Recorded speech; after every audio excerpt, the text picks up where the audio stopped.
I am the chairperson of the ODM National Elections Board, and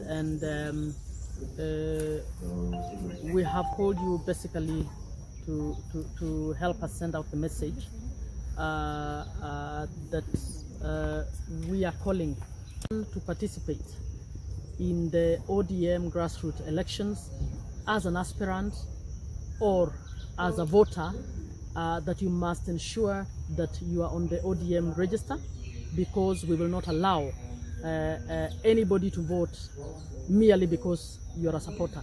That's what has happened in the past, but the National Elections Board that is currently in office is trying to put systems in place to ensure that only party members are able to participate in the party elections to determine who their leaders are, and even next year during the party primaries to determine who their candidates will be.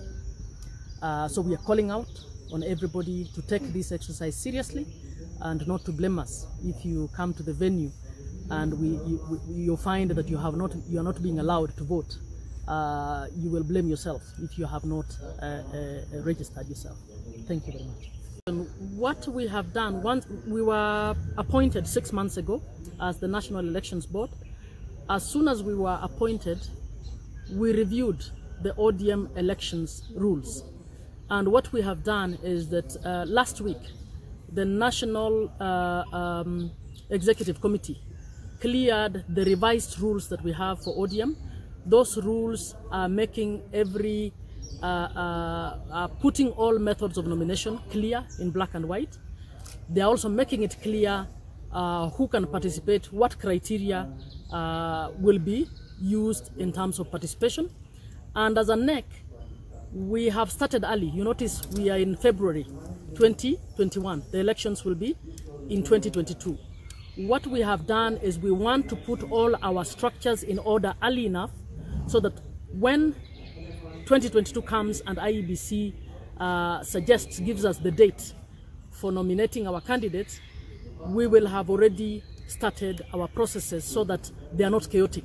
I believe one of the reasons why the party primaries are usually chaotic, not just in ODM but in all parties, is because we try to do everything simultaneously a few months or a few weeks before the deadline of IEBC.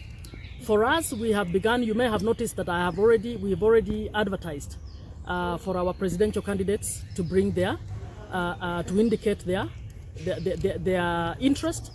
Once we are done with the presidential candidates, we will also share our rules and our thinking around the gubernatorial positions and the other positions. And our plan is that we put our systems in place so that as soon as we are told to start preparing to hand in, we will carry out those elections in a manner that is credible. The reason we are starting early is we want to stagger the elections. We believe if we stagger the elections instead of carrying out everything at the same time, it will be possible to oversee those elections in fewer counties at a time. It will be possible to actually carry them out in a manner that will be more credible than they have happened in the past. The deadline is 26th, and what we do, we actually have a different team that receives those applications. As a NEB, we don't look at those applications until the deadline has passed. So at the moment, we have not even asked how many have submitted, but we will do so after 26th. Members of ODM, the supporters and members, to take opportunity during this week, and we began this on 15th.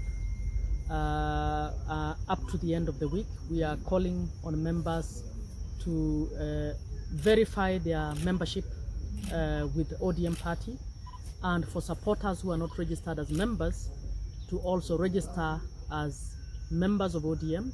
The reason we are doing this is because the National Elections Board has embarked on their responsibility to prepare for the grassroots elections, which we plan to conduct during the March and April. and those grassroots elections are extremely crucial in helping us to comply with the Constitution, which requires that we carry out elections for our grassroots structures every 5 years. We should have done that last year, but because of COVID, we postponed the exercise, and we have now come up with a mechanism of conducting these elections in a manner that will also comply with the national government directives around protocols on COVID.